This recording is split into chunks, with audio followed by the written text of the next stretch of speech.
দিচ্ছি, যে হয়তো পরবর্তীতে যারা দেখবে, ঠিক আছে? তো চলো আমরা এক এক করে একটু এগোবো, কথা বলবো সবার সাথে সমস্ত বিষয় নিয়ে। তো ফার্স্টে তোমরা আজকের দিনটাতে মানে বাইরে ঘুরতে না গিয়ে কেন ক্লাস করতে এলে বলো তো?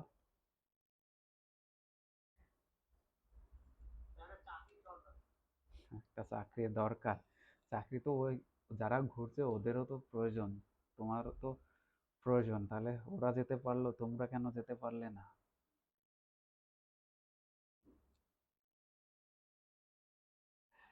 যাই হোক, তোমরা আছো এই কজন, বেশ ভালো লাগলো যে অন্তত ক্লাসে যে কজনই হোক উপস্থিত আছো। দেখো, আমরা মেন টপিকে ফিরে যাই। হ্যাঁ, এখানে প্রিয়া, সৌভিক, বিশ্বজিৎ, ঝিলিক, আরফা, দীপশঙ্কর, রুদ্রাণী, সোনালী সবাই আছে। আমরা প্রত্যেকে আগামী দিনের পুজোগুলো খুব ভালো কাটাও। আর সব থেকে একটা বড় পাওনা কি জানো? মানুষের ভালোবাসা। তো সেই ভালোবাসাটা পাওয়ার জন্য যেভাবে তোমরা পরিশ্রম করছো, হয়তো একটু সময় লাগতে পারে, এই পরিশ্রমটা ধরে রাখো। যেমন সফলতা পাবে, তেমনি মানুষের ভালোবাসাও পাবে, এগিয়ে যেতে পারবে জীবনে। ঠিক আছে? তো অনেক অনেক শুভেচ্ছা, অভিনন্দন, শুভকামনা সব কিছু থাকলো তোমাদের প্রত্যেকের জন্য। চলো আমরা এবার ক্লার্কশিপে যাই। ক্লার্কশিপে ক্লার্কশিপটাকে আমরা খুব ভালোভাবে একটু অ্যানালাইসিস করি, একটু ভালোভাবে দেখি বিষয়টাকে। কারণ সবাই চাইছে এই চাকরিটা হোক, এই চাকরিটা তার প্রয়োজন। উম, তোমরাও চাইছো, কিন্তু তথাপি সবার চাওয়ার মধ্যে না কোথাও একটা ব্যবধান তৈরি হয়ে যায়, ব্যবধান থেকে যায়, যার জন্য সবার চাওয়া হয়তো পূর্ণতা পায় না। কিন্তু আমি চাইছি যে তোমরা যেভাবে এগিয়ে এসছো, যেভাবে এগিয়ে আছো, সেইভাবে তোমরা থাকো। ক্লার্কশিপ নিয়ে তোমরা অনেকেই সতর্ক আছো, ওয়াকিবহাল আছো যে ক্লার্কশিপ যে পরীক্ষাটা আমরা দিলাম, পাশ করলাম, মেন্সের জন্য প্রস্তুতি নিচ্ছি। এখানে আমাদের ইংলিশ একটা সাবজেক্ট, আর হচ্ছে বেঙ্গলি আর একটা সাবজেক্ট। এই ইংলিশ সাবজেক্টটা, এখানে তিনটে টপিক থাকে ইংলিশের ক্ষেত্রে। তোমরা প্রত্যেকেই জানো সেটা। ফার্স্ট হচ্ছে রিপোর্ট রাইটিং, আহ তারপরে হচ্ছে তোমার সামারি বা প্রেসি, সামারি বা প্রেসি বলতে পারো। তারপরে থাকে ট্রান্সলেশন। ওকে? তো ঠিক একইভাবে বাংলার ক্ষেত্রেও যদি আমরা দেখি, এই জিনিসগুলোই বাংলায় থাকে প্রতিবেদন রচনা, আর একটা থাকে সারসংক্ষেপ বা সারমর্ম, আরেকটা থাকে অনুবাদ, যেগুলো ইংলিশেরই বাংলা টার্ম হচ্ছে এগুলো। এবার এই জায়গাটা আমরা যদি ইংলিশটাকে খুব ভালো করে দেখি, আমরা দেখতে পাবো যে ইংলিশে যে রিপোর্টগুলো এসছে, প্রিভিয়াস ইয়ার্স তোমরা অনেকেই ঘেটেছো, অনেকে দেখেছো। যদি না দেখে থাকো তাহলে অবশ্যই দেখবে এই বিষয়টা। প্রিভিয়াসের ক্ষেত্রে দুটো টাইপ রিপোর্টের ক্ষেত্রে আমরা ফলো করেছি। ম্যাক্সিমাম বছর তুমি যদি সেই 1998 সাল থেকে এখনো পর্যন্ত ভালো করে কোশ্চেন কালেক্ট করে জোগাড় করে দেখতে পারো, তাহলে দেখবে যে প্রথম টাইপ হচ্ছে কারেন্ট অ্যাফেয়ার্স বেসিস, কারেন্ট অ্যাফেয়ার্সের উপর ভিত্তি করে রয়েছে। Current affairs. 2 নম্বর একটা কনভেনশনাল টাইপের।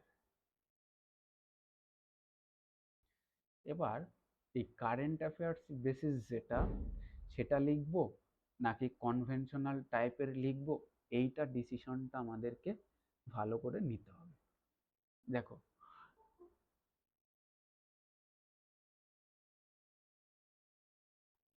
কারেন্ট অ্যাফেয়ার্স লিখলে কি রকম নাম্বার আসে আর কনভেনশনাল লিখলে কি রকম নাম্বার আসে, জাস্ট একবার একটু রিয়েলাইজ করো।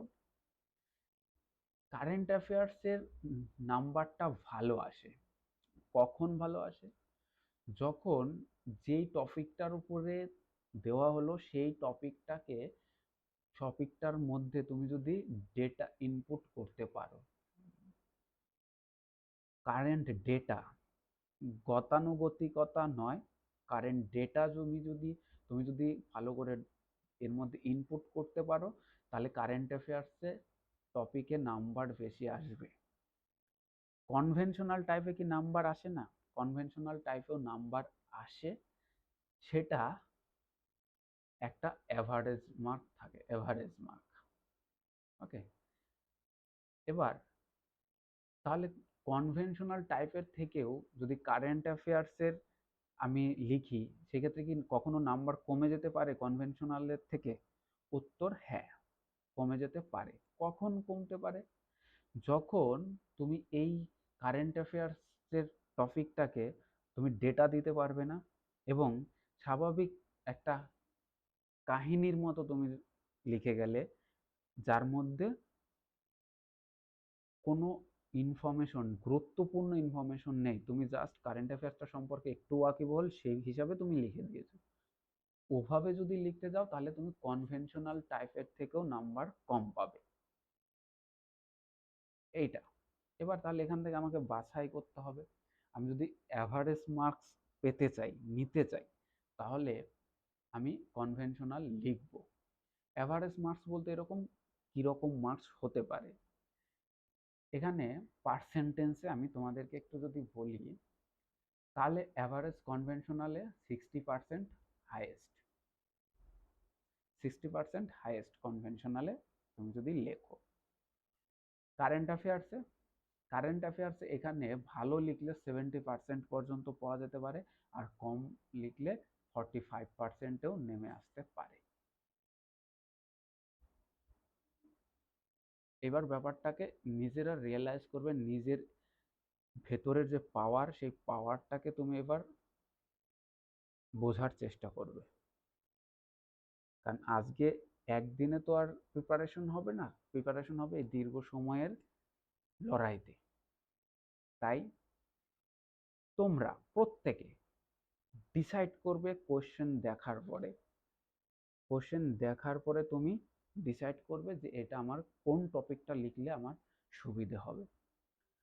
কারেন্ট অ্যাফেয়ার্সে আমি করাবো, কনভেনশনাল টাইপটাও আমি করাবো, কোনো চাপ নেই যে কোনোটা বাদ দিয়ে করাবো তা নয়, কাজ চলছে, কাজ চলবে তোমাদের জন্য। এবার আমরা আসবো সামারি বা প্রেসিজ। এই সামারি বা প্রেসিজের ক্ষেত্রে এখান থেকে তোমরা এখানে ম্যাক্সিমাম যারা রয়েছো তারা হচ্ছে এলডিএ মেইন দেওয়া ক্যান্ডিডেট, হাইকোর্টের এলডিএ মেইন দেওয়ার ক্যান্ডিডেট রয়েছো তোমরা। এখানে হয়তো হাইকোর্টের এলডিএ মেইন দেওয়ার ক্যান্ডিডেটের সংখ্যা এখানে বেশি থাকলেও অন্যান্য কয়েকজন আছে যারা এলডিএ মেইনের ক্যান্ডিডেট না। এবার প্রেসি সম্পর্কে সবারই কম বেশি জানা আছে। আমি ইতিমধ্যে তোমাদেরকে এলডি এর ব্যাচে 65 মতো সম্ভবত প্রেসি করিয়েছি। আমি এই ব্যাচটাতে তোমাদেরকে বলবো ফুল এই 65 প্রেসি অলরেডি তোমরা একসাথে পেয়ে যাবে পিডিএফ আকারে, সবাই পেয়ে যাবে। তো তোমরা সেটা তো ক্লিয়ার করবেই, এটা তোমাদের এক্সট্রা। যারা করে রেখেছো তারা এগিয়ে আছো, আর যারা করনি, যারা পড়নি আগে, তাদেরকেও দেওয়া হবে, গ্রুপেই দেওয়া হবে। তোমরা এই 65খানা সামারি দেখে নিও, পড়ে নিও। ওটা সামারি হিসাবে নেই, প্রেসিস হিসাবে আছে। তোমরা পড়ে নিও। বাকি যেটা আমরা করাবো সেটা প্র্যাকটিস সেটের মধ্যে থাকবে। এই 65টা তোমাদের এক্সট্রা। তো অনেকগুলো প্রেসি তোমরা কিন্তু পেয়ে যাচ্ছ, তোমাদের এটা একটা বেনিফিট অবশ্যই ধরতে পারো যে তোমাদের কিন্তু লাভ হবে। এরপরে আমরা করব ট্রান্সলেশনের বিষয়টা। ট্রান্সলেশনের মধ্যে আমরা দেখতে পাবো যে বাংলায় একটা ট্রান্সলেশন রয়েছে, যেটা বেঙ্গলি টু ইংলিশ, আর একটা ইংলিশ টু বেঙ্গলি। এবার এই দুটোর জন্য আমি আলাদা আলাদা করে আর কিছু বলছি না। তোমরা ইংলিশ টু যখন বেঙ্গলি করতে যাবে তখন তোমাদের অনেকটা সহজবোধ্য মনে হবে, অনেকটা, এটা প্রত্যেকেরই হয়। কিন্তু সমস্যাটা তৈরি হবে বাংলা থেকে ইংরেজিতে ট্রান্সলেট করতে গিয়ে। কিভাবে করবে আমি পুরোটাই বলবো আজকের ক্লাসে। তো এখানে আমরা ট্রান্সলেশনের দুটো বিষয় আমরা বোঝার চেষ্টা করব, সে বিষয়টা একটু আলোচনা করে দিই। এক, প্রথমত ট্রান্সলেশন করতে গিয়ে কখনো নিজস্বতা ফলানো যাবে না। মানে আমি আমার মতো করে সাজাবো, আমার মতো করে লিখবো, বোঝানোর চেষ্টা করব, আমি ওই ট্রান্সলেশনের মধ্যে আমি নিজে প্রবেশ করব, এই ধারণা থেকে বেরিয়ে আসতে হবে। কারণ ট্রান্সলেশন সেই জায়গাটা নয়। ট্রান্সলেশন কিসের জায়গা? ট্রান্সলেশন হচ্ছে তোমার যেটা দেওয়া আছে ওটাকেই তুমি জাস্ট ভাষান্তর করছো, একটা ভাষা থেকে আরেকটা ভাষায় নিয়ে যাচ্ছ। সুতরাং ওখানে তোমার কারুকার্য করার, নিজেকে প্রবেশ করানোর জায়গা তোমার নেই। তুমি শব্দের প্রয়োগ করতে পারো, তুমি গ্রামারের প্রয়োগ করতে পারো, কিন্তু তোমার নিজস্বতা ওখানে ফলানো যাবে না, যাবে না। তো অনেকেই দেখেছি যে ট্রান্সলেশন করতে গিয়ে ওখানে নিজেকেই বসিয়ে দেয়, তো সেটা একদমই করবে না, করার জায়গা নয় এটা। এই জায়গা থেকে ট্রান্সলেশন করতে গিয়ে কি কি ফলো করতে হয়? 1 নম্বর হচ্ছে সেন্টেন্সটা। একটা সেন্টেন্সকে তুমি পড়বে, ফার্স্ট যে সেন্টেন্সটা আছে সেই সেন্টেন্সটা পড়লে, পড়ার পরে এবার তোমার মনে হবে যে এই লাইনটাই কি আমি তাহলে বাংলায় অনুবাদ করে দেবো, এখনই কি লিখবো, বা ইংলিশে এখনই কি ট্রান্সলেট করব। কখনো এই ভুলটা করতে যাবে না যে একটা লাইন পড়ার পরেই তুমি অনুবাদ করবে না, সে যে ভাষা থেকেই হোক, বাংলা থেকে ইংরেজি, ইংরেজি থেকে বাংলা, যাই হোক, ঠিক আছে? তুমি একটা লাইন পড়ে কখনো করবে না। তাহলে কি করবে? তুমি পুরো প্যাসেজটাকে আগে পড়বে, পড়ে নিজে বোঝার চেষ্টা করো। নিজে বুঝে তুমি নিজের মধ্যে আগে নিজেকে বোঝাও যে এটা এই বলতে চেয়েছে, এইটাকে এইবার আমি ভাষান্তর করব, অনুবাদ করব। এইবার আমাকে শব্দের ব্যবহারটা শিখতে হবে। 2 নম্বর, আমরা এখানে টেন্সটাকে খুব গুরুত্ব দেব। টেন্সটাকে কোন টেন্সে আছে, আমি অনেকের খাতা দেখেছি এর আগে যে টেন্সে ভীষণ গন্ডগোল করে, ভীষণ মানে ভীষণ গন্ডগোল, যেটা না করলে একদমই নয়, এমনটা দেখেছি হয় এরকম। কেন করবে টেন্সের গন্ডগোল? কেন গন্ডগোলটা করবে? কারণ এখানে নিজে বুঝে উঠতে পারে না যে এটা পাস্ট টেন্স হবে নাকি প্রেজেন্ট পারফেক্ট টেন্স হবে। এটা অনেকেই এই দুটো টেন্সের ক্ষেত্রে গুলিয়ে দেয়, ভীষণভাবে গোলায়। ফিউচারের কথা আমি বাদ দিলাম, ওটা সচরাচর কেউ গুলিয়ে দেয় না। তো 3 নম্বর হচ্ছে টেন্সটাকে যেমন খেয়াল রাখবে, সেন্টেন্সটাকে কিভাবে তৈরি করবে সেটা ভাবতে হবে। এবার ট্রান্সলেশন করতে গিয়ে তুমি অনেক বড় বড় ওয়ার্ড নেবে না, কোনো জটিল বাক্য তৈরি করার চেষ্টা করবে না। ওখানে জটিল বাক্য আছে, তুমি সেটাকে সহজ সরল করে বোধগম্য করে তোলো। এটা সাহিত্যর মাঠ, এখানে সাহিত্যের যে রস সেটা তোমাকে এখানে রাখতে হবে। নিরস করে যদি তোলো তাহলে তোমার লেখার যে মাধুর্য সেটা কিন্তু ফুটে উঠবে না। তোমরা প্রত্যেকেই ম্যাচিওর, অনেকে সায়েন্সের স্টুডেন্ট আছো, সায়েন্স পড়তে পড়তে হয়তো সাহিত্য ভুলে গেছো, এটা স্বাভাবিক ব্যাপার, হতেই পারে। কিন্তু ভাববে যে দুটো পরীক্ষা দিতে চলেছো, এই মানে একটা পরীক্ষা দিতে চলেছো, দুটো পার্ট তোমরা দেবে, একটা ইংরেজি একটা বাংলা, দুটোই কিন্তু সাহিত্য। এইটা মাথায় রেখে তারপরে তুমি কাজ করবে। কেন করবে? কারণ ইংলিশে এরকম ভুল হবে, তার জন্য যদি না করো ভুল, যে সেন্টেন্স মেকিং এর ক্ষেত্রে ভুল হবে। 4 নম্বর যেটা করব সেটা হচ্ছে আমরা খেয়াল রাখবো grammatical error. Sir grammatical error তো আমার হয়, আমি তো লিখতে পারি না, আমি বুঝতে পারি, পড়া রিডিং পড়তে পারি, কিন্তু লিখতে গেলে আমি গুলিয়ে ফেলি, আমার সেন্টেন্স মেকিং হয় না, আমার গ্রামার ঠিক নেই, স্ট্রং নেই। এক্ষেত্রে আমার কি করা যেতে পারে? এই ক্ষেত্রে দুটো জিনিস করা যাবে। এক হচ্ছে তুমি গ্রামারটাকে আরেকবার ঝালাই করো, এর সাথে সাথে, কারণ নাম্বার তো তোমাকে বাড়াতে হবে।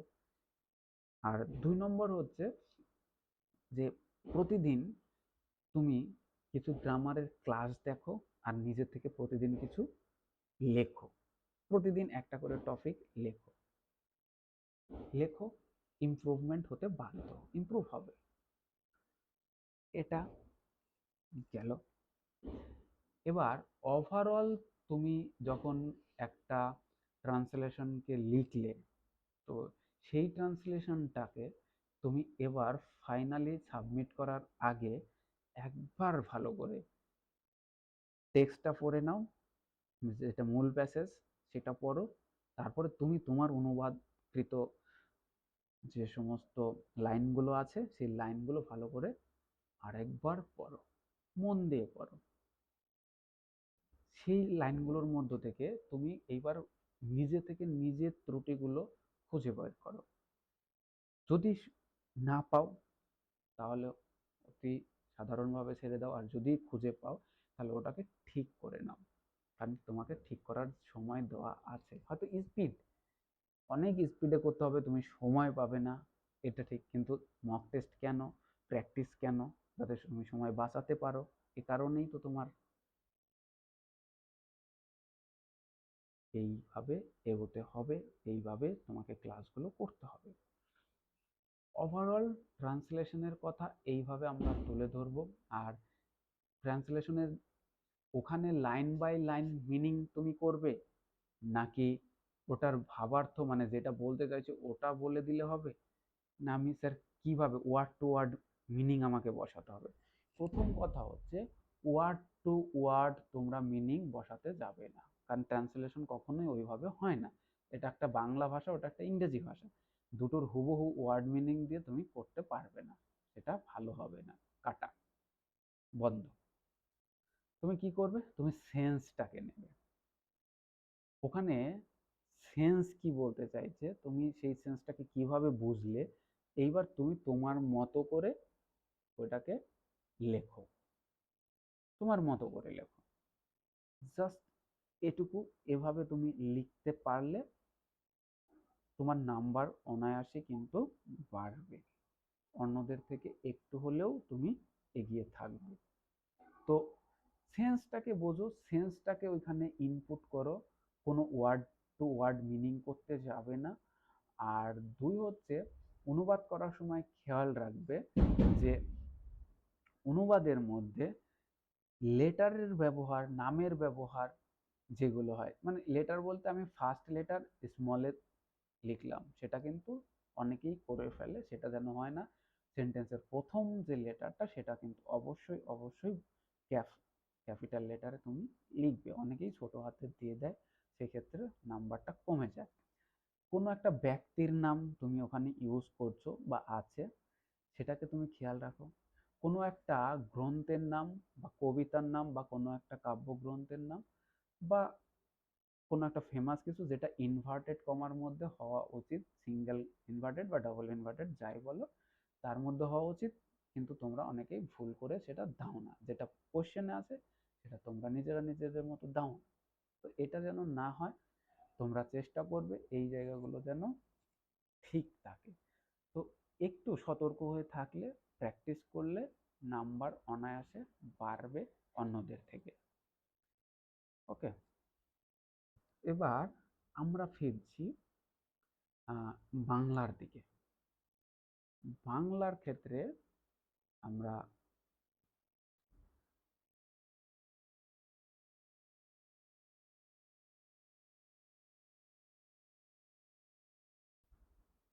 বাংলার ক্ষেত্রে আমরা যেটা দেখেছি,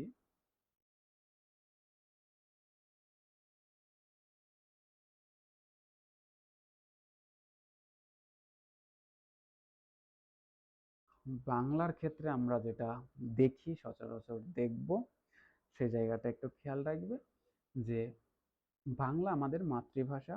বাংলাটাকে আমরা খুব ভালোবেসে পড়েছি, আমরা সেভাবেই আমরা কথা বলি। তো এই যে আমাদের মাতৃভাষায় আমরা যেটা লিখব, তো সেটা যেন শ্রুতিমধুর হয়, সেটা যেন আমাদের মনকে তৃপ্তি দেয়, সেটা যেন আমাদের মানে লেখার মধ্যে আমরা যেন নিজেকে তুলে ধরতে পারি। না নিজস্বতা দিয়ে নয়, কিন্তু নিজের গুণাবলী দিয়ে আমি যেন সেখানে নিজেকে রিপ্রেজেন্ট করতে পারি, আমার ভেতরটাকে আমি যেন প্রকাশ করতে পারি। আমার সেন্টেন্স গঠনের দিক থেকে, আমার ভাষাগত দিক থেকে, আমার শব্দচয়নের দিক থেকে, এই বিষয়গুলো যেন আমরা একটু খেয়াল রাখি। কারণ সাহিত্য তো, সাহিত্যের মধ্যে একটু রস যদি না থাকে তাহলে সেটা সাহিত্য হয়ে ওঠে না, নিরস মনে হয়, এবং সেটা যিনি খাতা দেখবেন তাকে একটু বিরক্তিতে ফেলে দেওয়া হয়। তো বাংলার ক্ষেত্রে তোমরা এটুকু খেয়াল রাখবে যে রিপোর্টটা তোমরা তৈরি করবে, যে রিপোর্টটা তোমরা তৈরি করবে সেই রিপোর্টটা একটুখানি খেয়াল করবে যে রিপোর্টের মধ্যে তুমি তোমার ব্যক্তিগত মতামত তুমি প্রকাশ করবে না। কারণ এখানে রিপোর্ট হিসাবে যেটা দেওয়া হয়েছে সেটা তোমাকে ব্যক্তিগত মতামত প্রকাশ করতে দেওয়া হয়নি, তোমাকে দেওয়া হয়েছে নিরপেক্ষভাবে বিষয়টাকে তুলে ধরার জন্য। তো তুমি নিরপেক্ষভাবে তুলে ধরবে, এটা তোমার কর্তব্য, আর সেটা শিখবে প্র্যাকটিসের মাধ্যমে। আমরা অনুশীলন করব, তোমরা বই নিয়েছো, বই পড়বে, প্র্যাকটিস সেট পাবে এখান থেকে। তারপরে আমি তো মাঝে মধ্যে বলেছি তোমাদেরকে ক্লাস করাবো, প্রয়োজনীয় ক্লাস করাবো, লাইভ ক্লাস। আমি তোমাদেরকে বলে দিয়েছি 5টা মক টেস্টের জন্য তোমাদের কি করা হবে, তারপরে তোমাদেরকে লাইভ ক্লাস করানো হবে। তো তোমরা অনেকেই জানো যেটা বলা হয়, যেটা আমি বলি তার থেকে অনেক বেশি দেওয়ার চেষ্টা করি। তো তোমাদের যদি প্রয়োজন হয় আমি লাইভ ক্লাসের সংখ্যা বাড়িয়ে দেবো, তোমাদের সাথে ইন্টারাক্ট করতে যাতে সুবিধা হয়, তোমরা যাতে হেল্পফুল হও, সেই জন্য আমি চেষ্টা করব যে এরপরেও যদি ক্লাস করানো সম্ভব হয় আমি করিয়ে দেবো। তোমরা সেই দিকে নিশ্চিন্তে থাকো। তো বাংলার ক্ষেত্রে যেটা বলছিলাম যে রিপোর্টটা না, রিপোর্টটাকে তোমরা আহ, একটুখানি একটুখানি সচলতার সঙ্গে যদি দেখো, তাহলে দেখবে যে কারেন্ট ডেটা যেগুলো গত 6 মাস থেকে চলে এসছে, সেই টপিকগুলো একটু ভালো করে দেখো প্রত্যেকে। তোমরা যারা ক্লাস করছো, আমি এটা গ্রুপেও জানিয়ে দেবো, অনেকে ক্লাসে নেই এখন লাইভ ক্লাসে। তো তোমরা যে কারেন্ট টপিকগুলো পাবে এখানে, জানো, সেই কারেন্ট টপিকগুলো সম্পর্কে তোমাদের একটু ওয়াকিবহল হতে হবে। শুধুমাত্র আমি ওয়াকিবহল হব তা নয়, তোমরা কারেন্ট অ্যাফেয়ার্সের টপিকগুলো একটু নিজেরাও দেখো। আমি তো করাবোই, কিন্তু দেখো আমি করাবো মানে পুরোটা যে কমন পাবে তা তো নয়। ব্যাপারটা হচ্ছে তোমরাও প্রচুর পরিমাণে প্র্যাকটিস করছো জানি, আরও করবে। তো এই রিপোর্টটা নিয়ে কিন্তু তোমরা একটু যদি পরিশ্রম করো, এখানে তুমি অনায়াসে 80% তো নাম্বার তোমরা পেতে পারো, পাওয়ার সম্ভাবনা আছে। রিপোর্টের ক্ষেত্রে আমি বলছি, রিপোর্টের ক্ষেত্রে 80% নাম্বার এখান থেকে ক্যারি করা যায়। কিন্তু রিপোর্টের পরে আমরা যদি দেখি যে ভাবার্থ,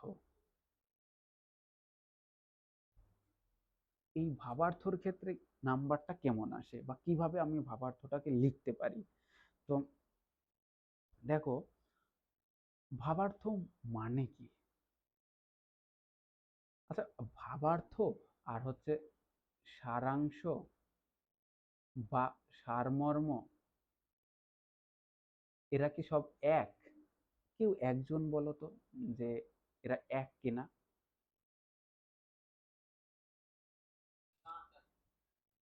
আচ্ছা, কোনটা আলাদা বলো তো?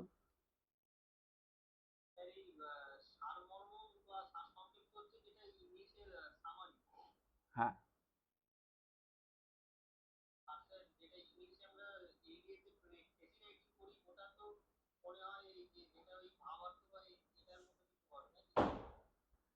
আচ্ছা, আর কেউ?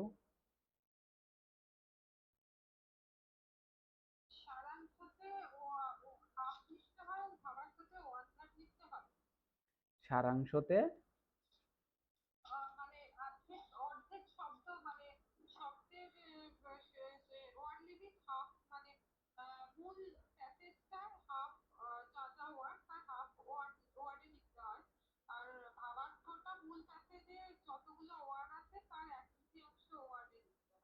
আচ্ছা, তুমি কে বলছো বলো তো? সমর্পিতা বলছো, ওকে, সমর্পিতা। ঠিকই বলেছো তুমি। দেখো, এরা কখনোই এক নয়। ভাবার্থ, সারাংশ, সারমর্ম, বা এর সাথে আমি যদি সারসংক্ষেপ কথাটা আমি যোগ করি, ঠিক আছে, সারসংক্ষেপ কথাটা যদি আমি যোগ করি, তাহলে এরা ভিন্ন। তবে হ্যাঁ, সারাংশ, সারমর্ম, সারসংক্ষেপ, এরা সমার্থক শব্দ হিসেবে ব্যবহৃত হয় এবং এরা সবাই একই। যদি একইও হয়, তবু ভাবার্থ কিন্তু আলাদা হয়। তবু ভাবার্থ আলাদা, এদের থেকে আলাদা। কেন? সারসংক্ষেপ বা সারমর্ম বা সারাংশ, এটা অর্ধেক ব্যাপারটা তা নয়, মানে পুরোপুরি ওই রকম নয়। ধরো, 500 খানা ওয়ার্ডের মধ্যে, 500 খানা শব্দের মধ্যে কোনো একটা প্যাসেজ রয়েছে বা অনুচ্ছেদ রয়েছে, সেখান থেকে তোমাকে বললো সারসংক্ষেপ তৈরি করো বা সারাংশ তৈরি করো বা সারমর্ম তৈরি করো। তো সেই ক্ষেত্রে কি হয়, তোমার আহ, যতটা যতটা কম শব্দের মধ্যে পুরো ঘটনাটাকে তুলে ধরা যায়, সেটাই হচ্ছে সারাংশ বা সারমর্ম। এখানে কি হয়, এখানে কোনো আহ, আয়তনের কথা সরাসরি উল্লেখ থাকে না। সেটা হতে পারে অর্ধেক, হতে পারে বা অর্ধেকের কমও হতে পারে, বা অর্ধেকের থেকে সামান্য একটুখানি বেশি হলেও হতে পারে। তবে খুব বেশি অর্ধেকের বেশি হয় না, নর্মালি অর্ধেকের বেশি নর্মালি হয় না। তো এটা সারসংক্ষেপ বা সারমর্ম গেল। কিন্তু ভাবার্থ, এই ভাবার্থর মধ্যে না একটা বিষয় লুকিয়ে থাকে, সেটা হচ্ছে আয়তনটা মেপে দেওয়া হয়। যেটা আমরা প্রেসিজের ক্ষেত্রে আমরা দেখেছি, আমরা দেখি যে এর মধ্যে যে মূল ভাবটা কি, একটা প্যাসেজ রয়েছে 500 শব্দের, অনুচ্ছেদ রয়েছে, সেটার থেকে আমরা ভাবার্থ তৈরি করব, তাহলে আমাকে অবশ্যই 1/3 মধ্যে আমাকে সেটাকে রাখতে হবে।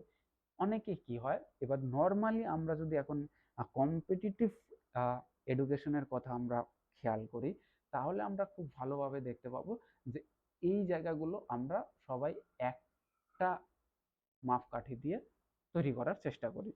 ঠিক আছে, সারাংশ, সারমর্ম, ভাবার্থ, ঠিক আছে, তার মানে প্রেসি লিখতে বলেছে, আমি বুঝে গেছি। তো এই যে একটা জেনারেলাইজ করার যে ব্যাপার, মানসিকতা, এটা কিন্তু চলে এসে, যাই হোক, সেটা আমরা আহ, আমরা তর্ক বিতর্ক বা কোনো কিছুতেই জড়াবো না। আমরা ক্লিয়ার করে নিলাম বিষয়টা, যে আমাদেরকে যেটা করতে হবে সেটা আমাদের 1/3-এর মধ্যে করতে হবে, অর্থাৎ 1/3 মাধ্যমে আমরা আমাদের অনুচ্ছেদটাকে ছোট করে একটা ছোট্ট সারাংশ বা ভাবার্থ আমরা সেটাকে তৈরি করব। তো এটা কিভাবে করতে হবে? আহ, রাহুল বলছে, স্যার টাইটেল কি ইউজ করা যেতে পারে? অবশ্যই টাইটেল ইউজ করা যেতে পারে। তোমরা চাইলে টাইটেল ইউজ করতেই পারো এখানে। অনেক সময় বলে দেয় যে একটা টাইটেল দাও, আর অনেক সময় বলে দেয় যে টাইটেল এর কথা নেই, জাস্ট বলে যে সারাংশ তৈরি করো। তো যদি টাইটেলের কথা উল্লেখ থাকে কোশ্চেনে, তাহলে তুমি টাইটেল দেবে, বাংলা হোক বা ইংরেজি। আর যদি উল্লেখ না থাকে কোশ্চেনে, তাহলে দেবে না। এটা মোদ্দা কথা, পুরোটাই প্রশ্নের উপরে ডিপেন্ড করছে। হলো, এবার এই বাংলার ক্ষেত্রে আমরা আরো একটা বিষয় দেখব, সেটা হচ্ছে রিপোর্ট সারাংশের পরে অনুবাদ।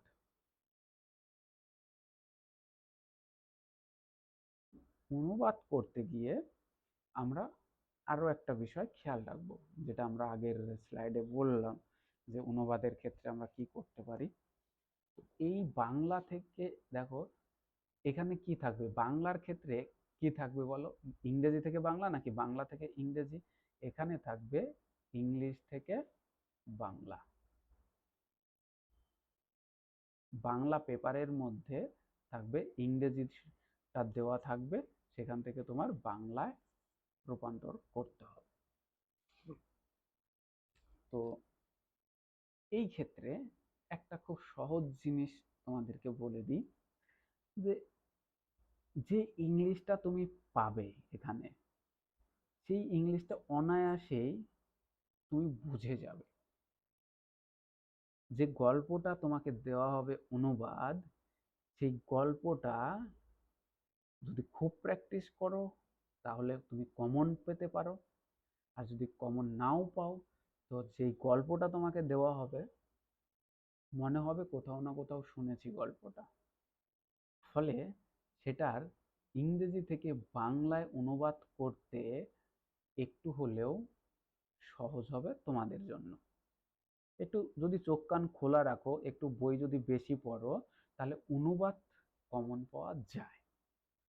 অনুবাদ কমন পাওয়া যায়, সেটা বাংলা থেকে ইংরেজি হোক বা ইংলিশ থেকে বাংলায় হোক, যেটাই হোক কমন পাওয়া যায়।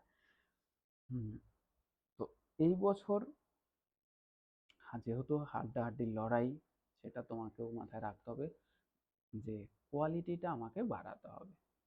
ইংলিশের যে সমস্ত ওয়ার্ড এখানে দেওয়া থাকবে তার অনেক কটার মানে তুমি জানো না, অনেকগুলো শব্দ আছে পাবে, তুমি সেই শব্দগুলোর মানে জানবে না যদি একটু টাফ দেয়। আর যদি সহজ দেয় তাহলে তুমি দেখবে গল্প, এই গল্প আমার চেনা, এই গল্প আমার জানা, অনায়াসেই লিখে দিতে পারবে। কিন্তু টাফ দিলে তুমি কি করবে?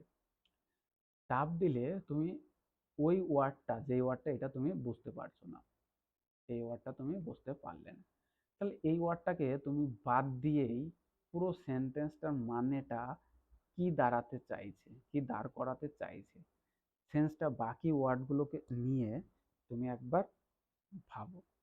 তুমি যেইটুকু বুঝলে, অনেস্টলি যেটুকু বুঝলে, এদিক ওদিক না তাকিয়ে, তুমি পাশের পেছনের সাইডের সামনের কারো দিকে না তাকিয়ে তুমি নিজের থেকে যেই মানেটা এর বুঝতে পারলে, তুমি সেই মানে ধরেই তুমি এগোও। কারণ এই শব্দটার জন্য তোমার পরের লাইনের উপরে যেন নেগেটিভ প্রভাব না পড়ে।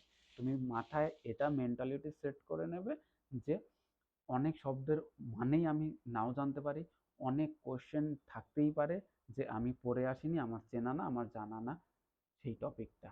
তোমাকে এভাবে রেডি থাকতে হবে। কিন্তু তুমি শিখে শিখে যাচ্ছ যে কিভাবে লিখতে হয় আর কোনটাকে কিভাবে রিপ্রেজেন্ট করতে হয়। এইটুকু যদি শিখে যাও, এই যে তাহলে তোমার টপিক যাই আসুক না কেন, তুমি সেটা তুলে দিয়ে আসতে পারবে। এটা পারবে, এটা শিখে যাবে এই কয়দিনে প্র্যাকটিসে। হুম। এবার এবার আসছি যে ওভারঅল তাহলে আমাদের প্রিপারেশনটা কিভাবে হতে পারে আর কিভাবে আমরা এগোতে পারি। দেখো, এখানে আজকে যে ক্লাসটা আমি তোমাদের করাচ্ছি এটা ইন্ট্রোডাক্টরি ক্লাস। হ্যাঁ, এখানে তোমাদের জাস্ট বলা হলো, কিছু নির্দেশিকা দেওয়া হলো, কিছু ইনফরমেশন দেওয়া হলো, কিন্তু মেন যে চর্চা, মেন যে কাজ, সেটা হচ্ছে প্র্যাকটিস। তো সেই প্র্যাকটিস করতে গিয়ে নিট অ্যান্ড ক্লিন তুমি যদি একটা খাতা নাও, ভালো ভালো করে তাকাবে, ভালো করে বোঝার চেষ্টা করবে, নিট অ্যান্ড ক্লিন পরিষ্কার খাতা নেবে। কেউ কোনো পুরনো খাতা ভুল করেও এই পরীক্ষার জন্য এই মুহূর্তে ইউজ করবে না। একটা নতুন খাতা নাও, পুরোপুরিভাবে একটু মোটা দেখে, এক্সাম পয়েন্ট অফ ভিউ থেকে তুমি ভাবো, নিজেকে একদম ওই জায়গাটা বসাও যে যেই জায়গাটায় তুমি পরীক্ষার আগের দিন তুমি পড়তে বসেছো। কালকে তোমার পরীক্ষা, জাস্ট কতটা সিরিয়াস হলে তোমাকে মানে এইরকম মানসিকতা তৈরি হতে হবে সেইটা তুমি বসাও আগে নিজেকে সেখানে। একটা ফ্রেশ খাতা নাও, পরিষ্কার, একটু মোটা দেখে খাতা নাও। বাংলা ইংরেজি আলাদা করার দরকার নেই, একটা খাতার মধ্যে তুমি বাংলা করো, প্রথম দিন বাংলা করো, পরের দিন ইংরেজি করো, বা ইংরেজি আগে করো, পরের দিন বাংলা করো, যেটা খুশি করো। দিয়ে এই খাতাটা তুমি শুধুমাত্র আমাদের এই ব্যাচের জন্য তৈরি করবে। এই খাতার মধ্যে তুমি লিখবে, এই খাতার মধ্যে প্র্যাকটিস করবে, এই খাতার মধ্যে কারেকশন করবে।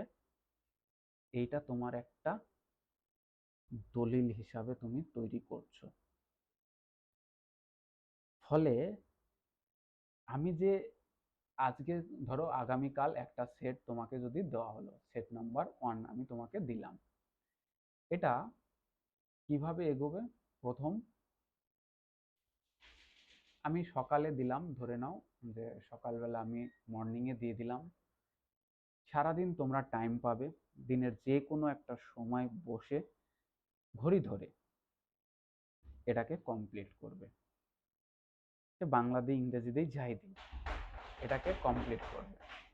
কমপ্লিট করার পরে আমি সন্ধ্যাবেলায় বা রাতের বেলায় এসে এটার সলিউশন দিয়ে দেবো। হলো, এবার এই সলিউশনগুলো তুমি মেলাবে। তারপরে এই খাতাটা তুমি নিজে অ্যানালাইসিস করবে, কাউকে দিয়ে দেখাবে বা চেক করাবে। প্রয়োজনে তুমি মার্কস দেওয়াবে, সেখানে দেওয়াবে দেওয়া এই প্র্যাকটিসটা জারি থাকবে প্রতিদিনের জন্য। এইভাবে এক সপ্তাহে তোমাদেরকে মোট 2, 3, 4 চারটে সেট তোমাদেরকে প্রত্যেক সপ্তাহে দেওয়া হবে। চারটে সেটের মধ্যে এই চারটে সেট যখন হয়ে যাবে, শনি রবিবার যেহেতু ক্লাস করানো হবে না, এই শনি রবিবারে তোমরা এই চারটেকে রিভিশন দেবে। শনি রবিবারে এই চারটে পেপারে রিভিশন দেবে এবং একটা একটা ফুল মক টেস্ট দেবে। এবার বলবে স্যার ফুল মক টেস্ট কোথায় পাবো? আপনি তো 5টা দেবেন, 5 সপ্তাহে, 5 সপ্তাহে 35, 5টা তো শেষ হয়ে যাবে। দেখো, তোমরা প্রত্যেকেই জানো যে আমাদের এই যে কম্পিটিটিভ লাইনে কেউ শুধুমাত্র স্যার যে প্র্যাকটিস সেট দেবে তার উপর নির্ভর করে থাকে না। কারণ এখন সোশ্যাল মিডিয়ার যুগ, এখন প্র্যাকটিস সেটের গাদাগুচ্ছ প্র্যাকটিস সেট পেয়ে যায়, বই পিডিএফ ফ্রি অফ কস্টে পেয়ে যাও, বা বই তোমরা অবশ্যই নিয়ে থাকবে, দুটো একটা বই তো নিয়েছো বা নেবে, তো সেখান থেকে প্র্যাকটিস করো। কিন্তু রিকোয়েস্ট, মানে রিকোয়েস্ট বলছি মানে ডিরেকশন বলতে পারো, তোমাদেরকে এটা করতে হবে, এটা করতে হবে। আমার জন্য না, তোমাদের জন্য, আমার কথার জন্য না, তোমাদের নিজের ভবিষ্যতের জন্য, তোমাদের ফিউচার গড়ার জন্য। প্রত্যেক সপ্তাহে একটা করে ফুল মক টেস্ট তুমি দেবে। তাহলে আলটিমেট তোমার কিন্তু সপ্তাহে 3টে ফুল মক কিন্তু কমপ্লিট, যেটা অন্যদের থেকে তুমি এগিয়ে থাকবে। কারণ এখানে আমি চারটে চারটে সেট দেবো মানে দুটো ফুল মক টেস্ট হয়ে যায়, আর একটা তুমি নিজের থেকে তৈরি করে দেবে, সেটা হচ্ছে 3টে। তার মানে সপ্তাহে 3টে ফুল মক টেস্ট দেওয়া মানে তোমার প্রিপারেশন তুঙ্গে। আমি বলছি, যেটা স্ট্র্যাটেজি সেটা স্ট্র্যাটেজি রাখতে দাও, সিক্রেট সিক্রেট রাখতে দাও, সব কিছু মানুষকে বলার দরকার নেই, কাউকে কিছু বলার দরকার নেই, নিজের মতো করে এগোও। ঠিক আছে, যে আমি এই করছি ওই করছি ছেড়ে দাও, তুমি নিজের মতো করে এগোও। সপ্তাহে 3টে ফুল মক টেস্ট মানে তুমি সব এই দৌড়ে এগিয়ে। এবার দৌড়ের গতিটা কি, মানে কোয়ালিটিটা কি, সেইটা তোমার বিচার করতে হবে বাকিটা সময়ে। ঠিক আছে, এইভাবে এগোবে। আর আমি যে ফুল মক টেস্টটা দেবো, সেই ফুল মক টেস্টটা আমি খাতা চেক নিজে করে দেবো, সেখানে তোমাদের কোনো চাপ নিতে হবে না, সেটা নিয়ে তোমরা এগোও। এবার কেউ কিছু বলবে?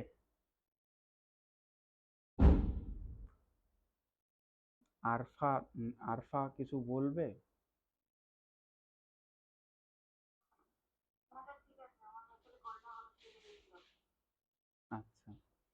আহ, তোমরা তোমাদের যদি এবার কিছু জিজ্ঞাসার থাকে বা বলার থাকে তো সেটা অবশ্যই বলবে। হ্যাঁ, বলো।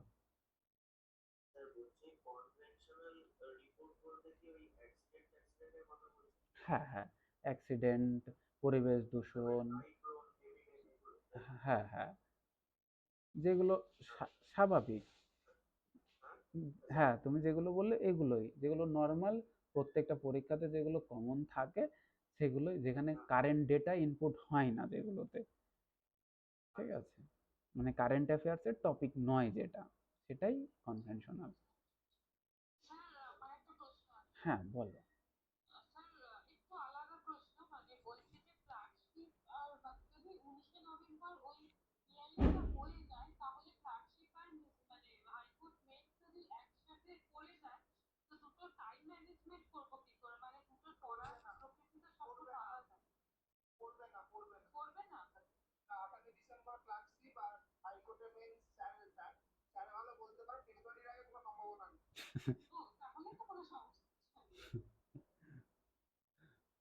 ঠিক আছে, তো হ্যাঁ, বলো।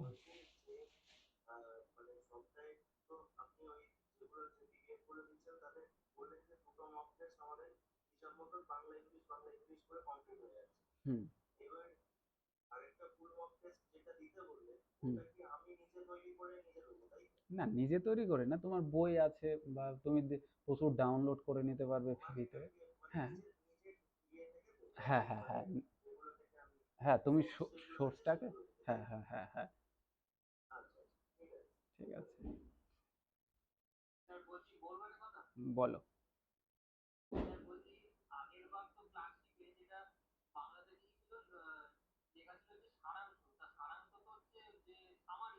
হ্যাঁ, হ্যাঁ,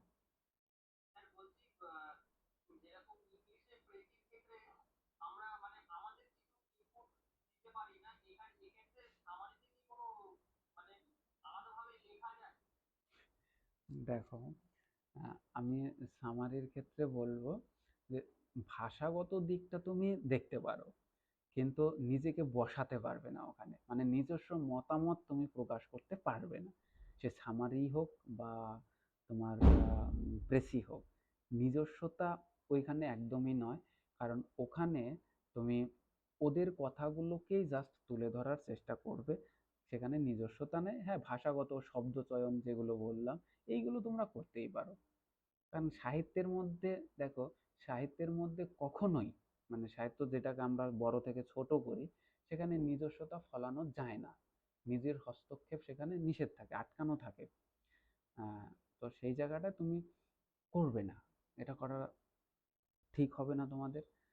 আর যেটা পারো সেটা তুমি ভাষাগত সৌন্দর্য বৃদ্ধি করতে পারো, বাক্যের গঠন প্রণালীকে সুন্দর করে সাজিয়ে তুলতে পারো, কিন্তু নিজস্ব মতামত একদমই নয়। ঠিক আছে।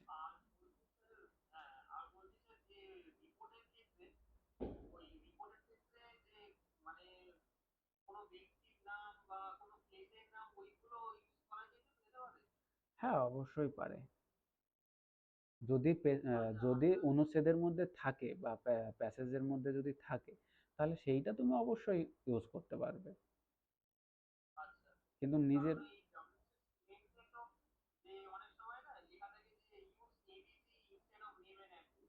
না, না, সেই ব্যাপারটা আলাদা, দেখো ওইটা কিন্তু আলাদা। আহ, তোমাকে ওই ডাব্লিউবিসিএস এর মেইনস আর ক্লার্কশিপ মেইনস এর মধ্যে ডিফারেন্সটা বুঝতে হবে। যে ডাব্লিউবিসিএস এ আমরা যেটা দেখি, সেটা হচ্ছে এই যে XYZ ইউজ করতে বলা হয় নিজের নাম ঠিকানার পরিবর্তে। এইটা কখন, তুমি যখন এডিটোরিয়াল লিখছো, লেটার লিখছো, বা সেক্ষেত্রে তোমার, তুমি যে নাম, তোমার যে নাম, তোমার যে ঠিকানা, সেইটাকে লিখতে বারণ করা হয়। ঠিক আছে, অন্য কোনো ব্যক্তির নাম বা অন্য কোনো ঠিকানা এইটা লিখতে বারণ করা হয়নি ওখানে। এখানে বলা হয়েছে তুমি তোমার নিজের ক্যান্ডিডেটের নাম, ঠিকানা, অ্যাড্রেস এগুলো ইউজ করতে পারবে না।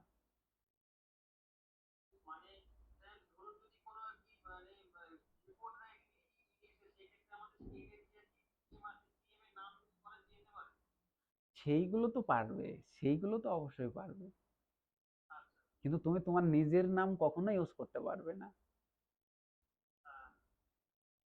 ঠিক আছে। হ্যাঁ হ্যাঁ। উম, আর আর কারো কিছু জিজ্ঞাসা? হুম। হ্যাঁ হ্যাঁ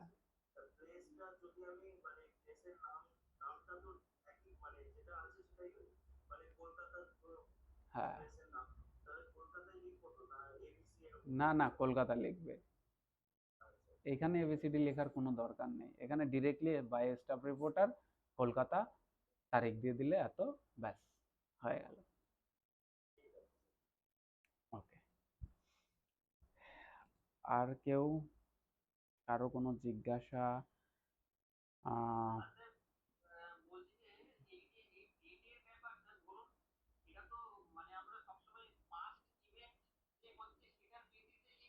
হুম হুম।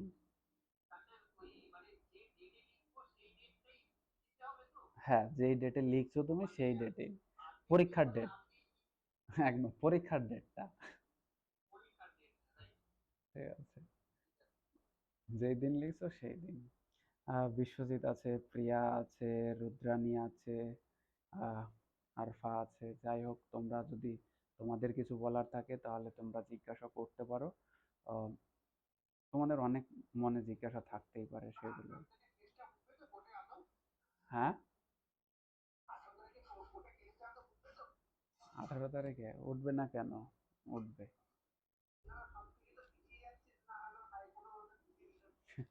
না না, এসব নিয়ে ভেবো না, পজিটিভ ভাবো সব সময়।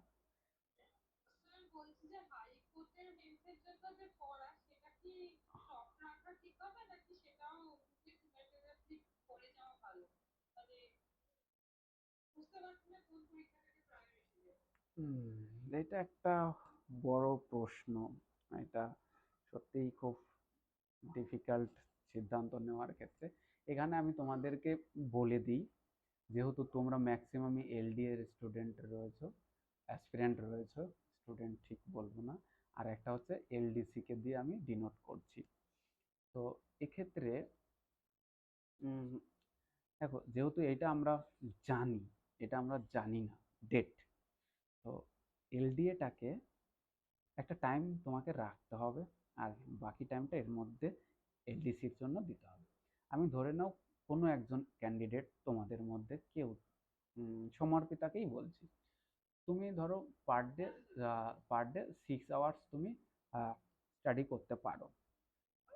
সেই 6 আওয়ার্সটাকে দুটো পার্টে ডিভাইড করো, প্রত্যেকজনেই এই রেশিওটাকে একটু মেনটেন করবে, তাহলে ব্যালেন্সে থাকতে পারবে তোমরা।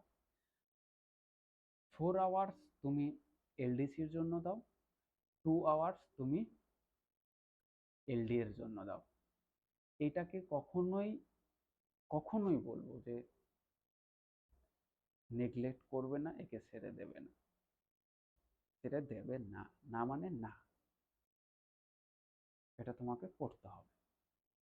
প্রচুর ম্যাটেরিয়ালস আছে, সেগুলো পড়ো, মক টেস্ট দিয়েছো অনেক, সেগুলোও পড়ো, পিডিএফ রয়েছে সেগুলো পড়ো। আর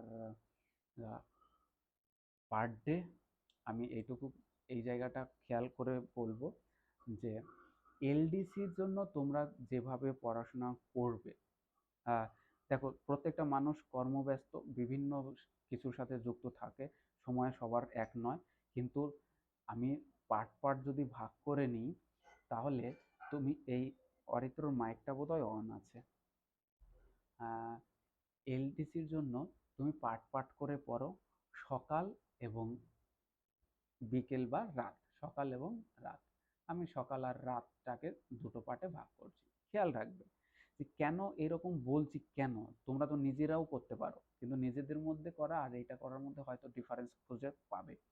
এক, সকালবেলায় তুমি একটা সাবজেক্ট পড়ো, সেটা বাংলা হতে পারে, রাতের বেলায় আর একটা সাবজেক্ট পড়ো, সেটা ইংরেজি হতে পারে, বা এটা ভাইস ভার্সা হতে পারে।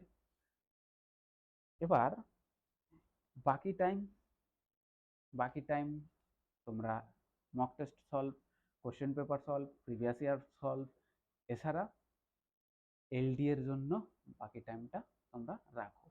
কিন্তু দুটো যেহেতু কেবলমাত্র সাবজেক্ট, তাই দুটো সাবজেক্টকে 2 বেলা রাখো, তোমার স্ট্রং জোন তৈরি হবে। আর বাকি যে দুপুরের টাইম বা বিকেলের টাইম বা অন্য যখনই তুমি সময় পাও না কেন, সেই টাইমটাকে এলডিএ দিয়ে গ্যাপ পূরণ করো।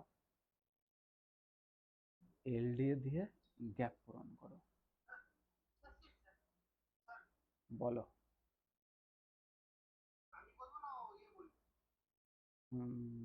বলো, তুমি বলো, তারপরে ওর থেকে শুনছি।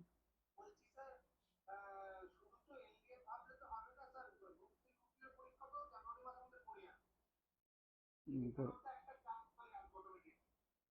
আমি এখান থেকে বলতে পারি যে গ্রুপ সি এবং গ্রুপ ডি, তোমরা যারা আছো ব্যাচে, মানে আমি সব ব্যাচ মিলিয়েই বলছি, ম্যাক্সিমাম তোমরা কভার করে দেবে, ম্যাক্সিমাম কভার হয়ে যাবে, কারণ তোমরা সেই সেই লেভেলে তৈরি আছো। হ্যাঁ, দুই একজনের জিকে স্ট্রং নেই। না, না, না, না পড়ে কেউ কোনোদিন পায়নি, পাবেও না, তুমিও পাবে না, আমিও পাবো না, কেউ পাবে না। পড়তে তোমাকে হবে। কিন্তু আমি আপাতত যেহেতু আমি এটা দেখতে পাচ্ছি, আমি সেই জন্য এটাকে বললাম। এবার দেখো, টাইম তুমি 6 ঘন্টা পড়ো না, কেউ 6 ঘন্টা তো আর পড়ে না, কেউ কেউ 3 ঘন্টাও পড়ে সারাদিনে, কেউ 4 ঘন্টা, কেউ 6 ঘন্টা, 10 ঘন্টা, 12 ঘন্টাও কেউ পড়ে, পড়ে টোটালি। তো সেই ম্যানেজমেন্ট রেশিওটা তোমাকে ঠিক রাখতে হবে। আমি আমি বেসিক্যালি তো এলডি আর এলডিসির কথাই তো বলবো। এবার বাকি টাইম ম্যানেজমেন্ট তোমাকে করে নিতে হবে, দেখ কখন কোনটা তুমি করবে। ঠিক আছে।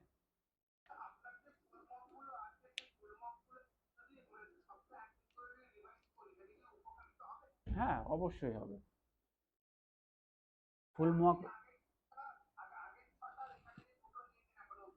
হ্যাঁ,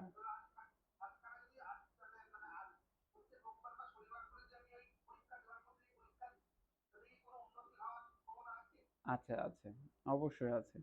তোমরা যতগুলো মক টেস্ট দিয়েছো অরিত্র, তোমরা খেয়াল করে দেখো যে আমি আমি এইটুকু, হয়তো কে কতটা উপকৃত হয়েছে আমি জানি না, কিন্তু তোমরা মানে নিজে থেকেই দেখেছো, তোমরা এলডি এর জন্য যতগুলো মক টেস্ট দিয়েছো, এলডি এর কোনো অ্যাসপিরেন্ট, আমি এটুকু শিওর দিয়ে বলছি, আমি যদিও আমার সবার সাথে তো আর পরিচিতি নেই বা আমি জানি না, কিন্তু আমি এইটুকু শিওর বলছি যে তোমাদের মতো মক টেস্ট কোনো এলডি অ্যাসপিরেন্ট দেয়নি। আর তোমাদের মতো এত মেটেরিয়ালস, এত এত কোশ্চেন অ্যানালাইসিস কোনো এলডিএ অ্যাসপিরেন্ট করেনি, এটুকু আমি লিখে দিতে পারি। আর এটাই আমার, হয়তো তোমরা কতটা উপকৃত হয়েছো জানি না, আমি এটা তোমাদেরকে ডেভেলপ করাতে পেরেছি। আমি নিজের চোখে তোমাদের সেই এটা দেখেছি যে তোমরা কোথায় ছিলে আর কোথায় এসে দাঁড়িয়েছো। জাস্ট এটুকুই সফলতা, এটুকুই সফলতা। আর এইটা তোমরা, এটা তোমরা নিশ্চিন্তে, নিশ্চিন্তে পাস করবে। এইটুকু আমি আমার দিক থেকে বলছি যে এই যেইভাবে তোমরা তৈরি হয়ে আছো, এইভাবে তোমরা যদি পড়াশোনা করো, নিশ্চিন্ত ধরে রাখো যে এলডিএ তোমরা ক্র্যাক করতে পারবে। আমি নিজে চোখে তোমাদেরকে দেখেছি, তোমাদের শুরুটা ছিল কি আর আজকে কোথায় এসে দাঁড়িয়েছো। তো পরিবর্তন এভাবেই আসবে। তোমরা প্রত্যেকেই, শুধু এলডিএ নয়, অন্যান্য যে পরীক্ষায় দাও না কেন, তাড়াতাড়ি তোমরা সফল হও, এটাই চাই, সবার স্বপ্ন পূরণ হোক। পরিশ্রম করেছো সবাই, করছো, লেগে থাকো, হয়ে যাবে, এটুকু বলবো। বলো। হুম।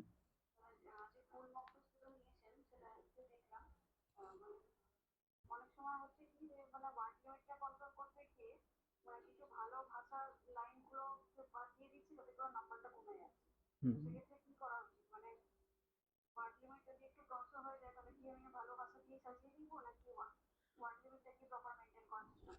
দেখো, প্রথম কথা হচ্ছে কোয়ালিটি, দ্বিতীয় হচ্ছে ওয়ার্ড লিমিট। এবার ওয়ার্ড লিমিট তোমাকে এর আগেও বলেছি, রিল্যাক্সেশন তুমি পাবে। এমন না যে তোমাকে হুবহু ধরো 300 ওয়ার্ডের প্রেসি, তার মধ্যে 1/3 করলে 100 ওয়ার্ডের মধ্যে তোমাকে লিখতে হবে, এইরকম মানে দিব্যি দেওয়া নেই। ঠিক আছে, সেটাকে 110, 115 হতেই পারে, হতেই পারে। ঠিক আছে? তো সেই ক্ষেত্রে খুব একটা নেগেটিভ ইফেক্ট আসবে না। সেটা আগেও তোমাদেরকে বলেছি, আজকেও বলছি। আ এটা ১০ টা ২০ টা ওয়ার্ড কিছু যায় আসে না। ঠিক আছে? কারণ কি এবার বলি যে প্রেসির ক্ষেত্রে কি হয়, আমি তোমাদের দেখবে প্রচুর ছোট, ছোট প্রেসি করিয়েছি। এবার এই ছোট প্রেসির ক্ষেত্রে হয়ে গেছে সমস্যা। কিন্তু যখন বড় একটা প্রেসি থাকবে তখন তোমাদের এই সমস্যাটা কিন্তু হবে না। দেখবে বড় প্রেসি যেগুলো করেছি সেইগুলোর ক্ষেত্রে কোনো রকম অসুবিধা হয়নি। কিন্তু যখনই আমি প্রেসি ছোট করে দিয়েছি, যে ৬ লাইন ৭ লাইনের একটা প্রেসি তুলে দিয়েছি, মানে প্যাসেজ তুলে দিয়েছি, সেখান থেকে তোমাকে যখন অন থার্ড করতে বলা হয়েছে তখন সেটা ১ লাইন ২ লাইনের মধ্যে কমপ্লিট করতে হয়েছে, নাম্বারটাও অনেক কমে গেছে। এই ব্যাপারটা হয়। এটা হয়েছে অনেকের ক্ষেত্রে। কারণ আমি তো নিজে নাম্বার দিয়েছি, নিজে দেখেছি, এটা হয়েছে। তো ব্যাপারটা হচ্ছে প্রেসি যত বড় হবে, মাথায় রাখবে তোমার নাম্বার পাওয়ার প্রবণতাটা তত বাড়বে। আর আমি তোমাদের কাছে সেইভাবেই রিপ্রেজেন্ট করেছি যে ছোট বড় মাঝারি সব ধরনের প্রেসি তোমাদেরকে করেছি। ইভেন আমি একটা প্রেসি রেডি করেছি, নতুন একটা প্রেসি একটু বড় লেন্দি। এর আগে তোমরা ওই ব্যাচে বলেছিলে যে আমাদের বড় প্রেসি দরকার, তো সেই প্রেসিটা আমি তোমাদেরকে প্রোভাইড করে দেবো, ক্লার্কশিপের ব্যাচেও দেবো, এলডি এর ব্যাচেও দিয়ে দেবো। তো সেটা দেখো, বড় প্রেসি করেও লাভবান বেশি হওয়া যায়।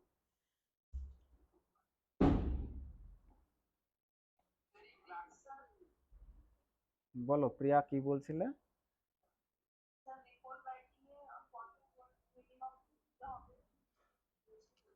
রিপোর্ট রাইটিং এ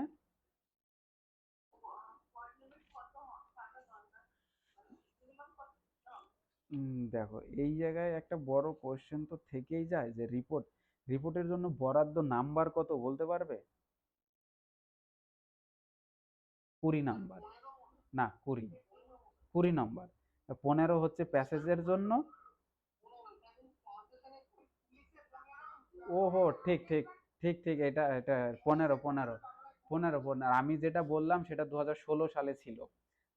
এখন যেটা হয়েছে সেটা হচ্ছে রিপোর্টের জন্য হচ্ছে ১৫, আর প্যাসেজের জন্য ১৫, আর ট্রান্সলেশনের জন্য ২০। ওকে। তো এটা যদি হয় তোমাদের, তাহলে তুমি একটু ভালো করে যদি খেয়াল করে দেখো যে ওয়ার্ড লিমিট, যেহেতু আমাকে ১৫ নম্বরের লিখতে হবে, সেই ক্ষেত্রে ওয়ার্ড লিমিটটা আমাকে ২০০, সর্বোচ্চ আমি যদি করি তাহলে সেটা আমি করতে পারি ২২০ থেকে ২০০ থেকে ২২০। এটা আমি করতে পারি। এবার কেন বললাম আমি এই ২০০ কোথার থেকে উল্লেখ পেলাম আমি? এখন গত বছর মানে ২০২০ সালে যে রিপোর্ট এসছিল, কিংবা ২০১৯-এরটাও যদি আমি ভালো করে দেখি, তো খেয়াল করে দেখবে যে সবার ক্ষেত্রে নাম্বার কিন্তু এক, এবং সেখানে ওয়ার্ড লিমিটের কথা উল্লেখ নেই কোথাও। কিন্তু তুমি যদি তারও প্রিভিয়াস তুমি দেখো, লাস্ট যেটা হয়েছিল ২০১৫-১৬-তে, ২০১৫-১৬-তে যেটা হয়েছিল সেখানটাতে উল্লেখ করে দিয়েছিল ওয়ার্ড লিমিট। সেখানে বলা ছিল যে ২০০ ওয়ার্ডের মধ্যে তুমি রিপোর্টটাকে লেখো, এবং এর জন্য নাম্বার বরাদ্দ ছিল ২০ নাম্বার তখন। ২০১৫-১৬-র ক্ষেত্রে আমি কিন্তু বলছি। কিন্তু যখন ২০১৯ এবং ২০-তে এই প্যাটার্নটা চেঞ্জ হলো, হয়ে সেটা ১৫ নাম্বারে করে দেওয়া হলো ২০ থেকে, তাহলে এটা হওয়া উচিত তোমাদের কত? ১৫০ ওয়ার্ডের। রেশিওটা যদি আমি ঠিক রাখতে চাই, কিন্তু সেখানটাতে আমরা কি করব, আমরা আমাদের সুবিধার্থে এই রিপোর্টগুলো আমরা ২০০ ওয়ার্ডের রাখবো এবং করব। কেন এবার ২০০ ওয়াট করব? আমি যখন তোমাদের রিপোর্ট দেব, সেই রিপোর্টটা কোনো কোনো সময় তুমি ৩০০ ওয়ার্ডও পেয়ে যেতে পারো, ২৫০ ওয়ার্ডও পেয়ে যেতে পারো। কারণ একটাই, আজকে আমি যেটা তোমাদেরকে করাচ্ছি, দেখো, কোশ্চেন আর উত্তর দুটো আলাদা সেগমেন্টে থাকবে। কেন থাকবে? তুমি কোশ্চেনটাকে তুমি রিয়েলাইজ করছো যে তোমার এক্সাম হলে বসে তুমি এই কোশ্চেনটা পেলে, এইটা তোমার রিয়েলাইজেশন থাকবে।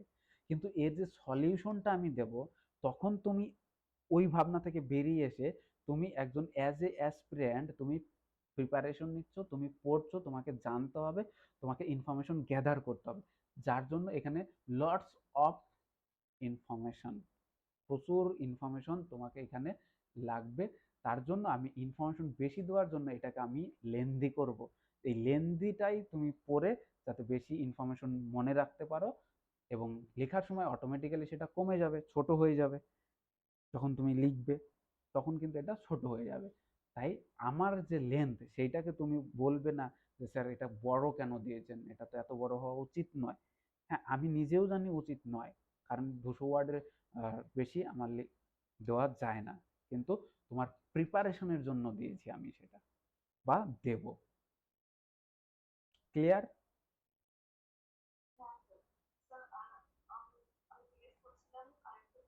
হ্যাঁ।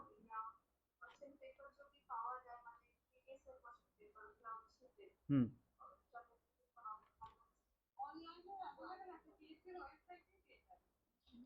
তুমি জাস্ট তুমি অনলাইনে সার্চ করো, গুগলে পেয়ে যাবে, সব ম্যাক্সিমামই দেওয়া আছে।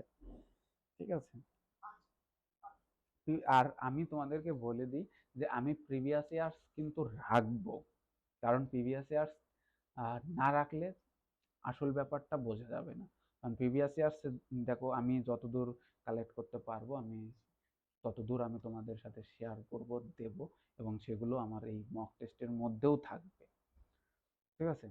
হয়তো আমি উল্লেখ করব না যে এটা প্রিভিয়াস ইয়ার্স, কারণ মক টেস্টের মধ্যে প্রিভিয়াস ইয়ার্স কিভাবে আমি লিখব, সেটা ঠিক হবে না। কিন্তু আমি প্রিভিয়াস ইয়ার্স এর কোশ্চেনও তোমার এই মক টেস্টের মধ্যে রাখবো। একদম অনেস্টলি আমি তোমাদের কাছে প্রকাশ করছি সেটা। ঠিক আছে। কেননা প্রিভিয়াস ইয়ার্স, পিএসসি এমন একটা পরীক্ষা সংস্থা যেটা প্রিভিয়াস ইয়ার্স থেকে হুবহু অনেক সময় তুলে দেয়। ঠিক আছে। বলো।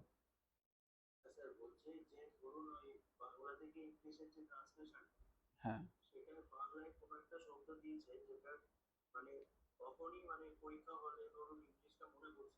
হ্যাঁ।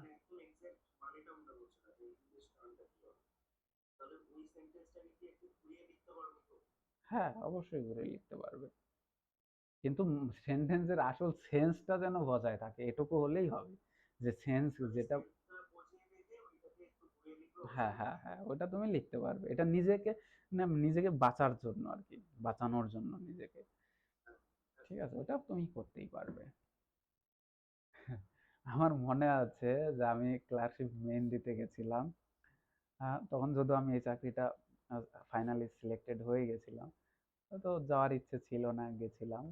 তো অবাক করে কাণ্ড হয়েছে, পিএসসি ক্লাসে মেন দিলাম বটে, কিন্তু সেখানে কোশ্চেন পাওয়ার পরে একটা অদ্ভুত রকমের অনুভূতি এলো।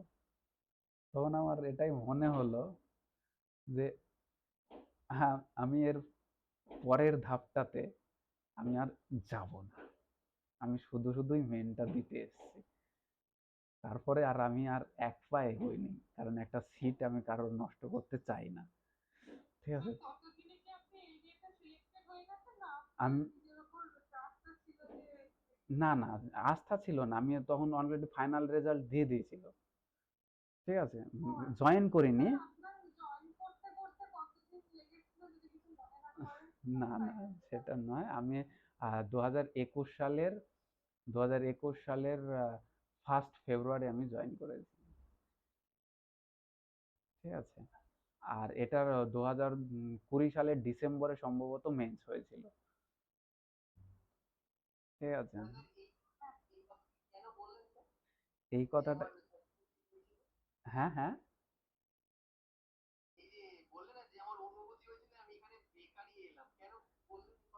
কেন বললাম মানে, আমি যারা পরীক্ষা দিতে গেছে ওখানে, আমার সত্যি কথা মানে, আমি তখন এটাই ভাবলাম যে আমি পরীক্ষা দিতে এসে বড্ড ভুল করেছি। কারণ একটাই, যে আমি যদি না আসতাম, তাহলে আমার পরিবর্তে অন্য একটা ছেলে এখানে, হয়তো আমি এই চাকরিটা করব না, কিন্তু তারপরেও আমি এসছি। আহ, কেন এসছি? তো আমি একবার বাড়িতে, ওখানে আমার একটা বন্ধুর সাথেও দেখা হয়ে গেছিল, জানতাম না, ওখানে গিয়ে দেখছি ও পৌঁছে গেছে সেন্টারে। তো তো ও আমাকে বললো, তুই কেন এসেছিস, শুধু শুধু একটা সিট নষ্ট করবি? তখন আমি বলেছিলাম, তাহলে কি বেরিয়ে যাব, চলে যাব? তো বলছে না, এসছিস কষ্ট করে, পরীক্ষাটা দিয়ে যা, তবে ভাই যাই করিস একটা সিট নষ্ট করিস না। এতগুলো মানুষ দেখতে পাচ্ছিস, সব বেকারত্বের যন্ত্রণায় ভুগছে। তো সেদিন খুব ভালোভাবে রিয়ালাইজ করেছিলাম। আমি অনেকের সাথে কথাও বলেছিলাম যে সত্যি কত কষ্ট করছে ওরা। হ্যাঁ, তখন আমি জয়েন করিনি, কিন্তু আমি তো নিশ্চিত, আমি তো একটা চাকরিতে সিলেক্টেড তখন। তো তখন আমার এটাই মনে হয়েছিল আমি না আসলেই বোধহয় ভালো হতো।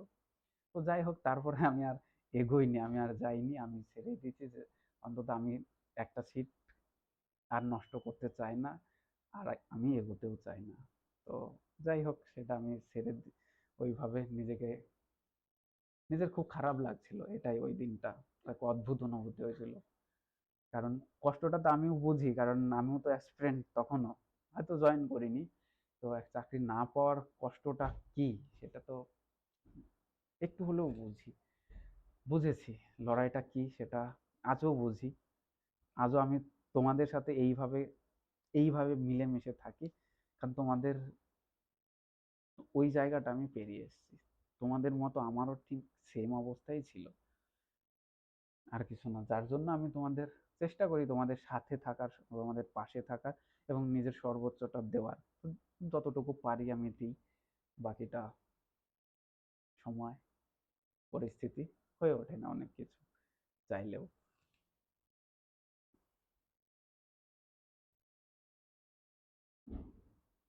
ঠিক আছে, ওকে, চলো তাহলে। আমাদের আর যদি কারোর কোনো কিছু বলার থাকে তাহলে অবশ্যই বলো, না হলে আজকে আমাদের আর বিশেষ তেমন কিছু আলোচনা নেই। বাকি আমি কোশ্চেন পেপার দেওয়ার পরে 1-2 দিন পরে আমি আবারও আর একটা লাইভ ক্লাস তোমাদের সাথে করাবো।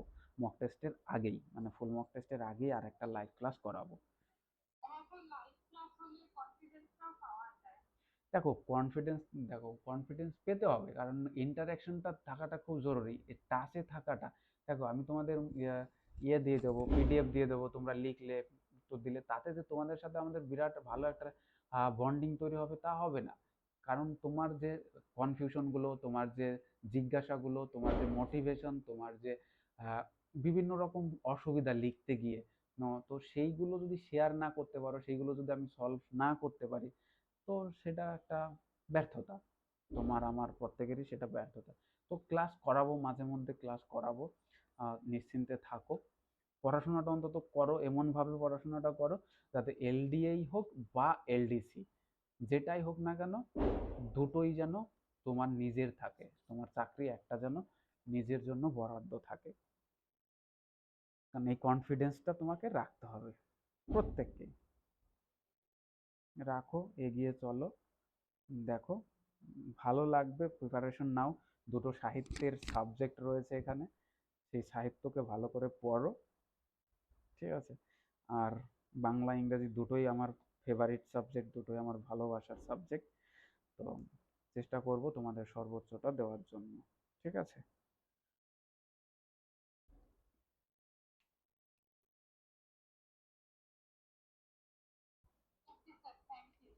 ওকে, ওকে, থ্যাংক ইউ এভরিবডি।